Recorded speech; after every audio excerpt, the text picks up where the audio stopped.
हम क्या चाहते हैं? इंसाफ के आगे झुकना पड़ेगा। इंसाफ के आगे झुकना पड़ेगा। रेगुलाइजेशन पॉलिसी लागू करो, लागू करो, लागू करो। ऑल टेलीविजन को पक्का करो, पक्का करो, पक्का करो। क्या चाहते हैं? हम क्या चाहते हैं? रेगुलाइजेशन पॉलिसी लागू करो। रेगुलेशन जिंदाबाद। ऑल पीएचए यूनियन जिंदाबाद। हम क्या चाहते हैं? इंसाफ के आगे झुकना पड़ेगा। इंसाफ के आगे झुकना पड़ेगा। रेगुलाइजेशन पॉलिसी लागू करो, लागू करो, लागू करो। टेलीविजन को पक्का करो, पक्का करो, पक्का करो। संजय कुमार है जी, बताएं। हमारा प्रोटेस्ट ये है जी भैया जी कि हम आपका पहले सबसे पहले पीएचई डिपार्टमेंट से हैं सर। तो पिछले लगभग कहीं 22 साल हो गया, कोई 18 साल हो गया, कोई 25 साल हो गया, आज तक हम परमानेंट नहीं हुए, ना ही हमारी को सैलरी को इन्होंने इंक्रीज़ किया। तो आज से 3 महीने पहले हमारे यहाँ स्टेट के इलेक्शन हुए थे, तो हमारे जो चीफ मिनिस्टर उमर अब्दुल्ला साहब जी हैं, तो वो कह रहे थे कि अगर हम सरकार में आए तो सबसे पहले हम जो डेली वेजर हैं उनके बारे में ये मुद्दा उठाएंगे। तो आज जब हम उनके पास हमारे कोई वर्कर जाते हैं या लीडरशिप वाले बंदे जाते हैं, तो वो कहते हैं जी हम कुछ नहीं कर सकते, ये सारा कुछ एलजी के हाथ में है, सेंट्रल गवर्नमेंट के हाथ में है। ये ऐसा है कि ये हमें वो जब सरकार बनने से पहले हमें एक लॉलीपॉप दिया गया था, तो वो लॉलीपॉप उनका अब ख़त्म हो गया।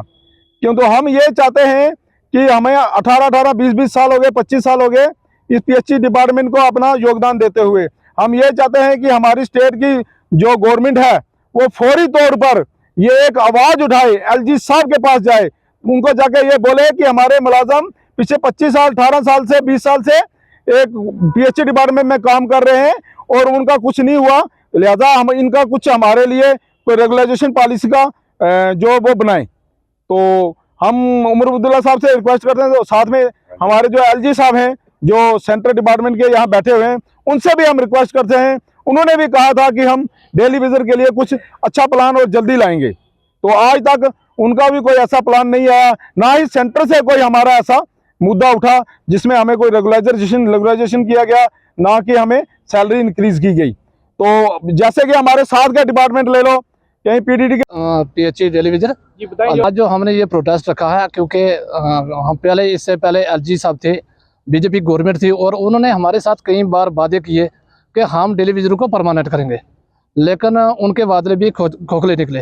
तो आज ये गवर्नमेंट जो है एनसी गवर्नमेंट जी से ये एक रिक्वेस्ट करते हैं कि वो बार बार जो आप स्टेटमेंट दे रहे हैं कि आपका पीएचई वालों का डाटा जो है ऑल टेलीविजन का हम डाटा कलेक्ट करेंगे, अगर आपको अगर गवर्नमेंट हमें परमानेंट नहीं करना चाहती तो अगर यूटी लगाई, कहते हैं कि यूटी लगाई तो मिनिमम वेजेस एक्ट रेट तो जो एज पर दिल्ली रेट जो है वो तो लागू कर सकते हैं।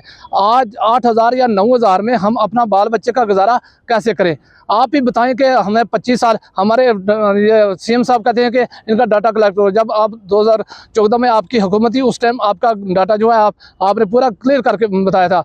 तो आज जो आपने बायोमेट्रिक भी करवा ली, आज कौन सा डाटा कलेक्ट करते हैं? डाटा कलेक्ट करने में आधे पीएचई वाले टेलीविजन जो वो मर चुके हैं, आधे जो है वो मरने के करीब हुए हैं, आधे जो है वो रिटायर हो गए हैं, उनकी उम्रें पार हो रही हैं। तो आप उनके बारे में सोचें। अगर हमारे साथ इंसाफ नहीं होगा इस आने वाले बजट में, तो हम ये एक मैसेज देना है आपकी रूह से, हम एक मैसेज देना चाहते हैं एडमिनिस्ट्रेशन को और सीएम उमर अब्दुल्ला जी को, और हमारे मंत्री जो हैं पीएचई के जो मंत्री बने हुए हैं, हम उनको एक मैसेज देना चाहते हैं कि फील फॉर हमारा काम किया जाए। अगर इस बजट में हमारा काम नहीं होगा तो आने वाले समय में हम पानी भी बंद कर सकते हैं और रोडों पर भी उतर सकते हैं।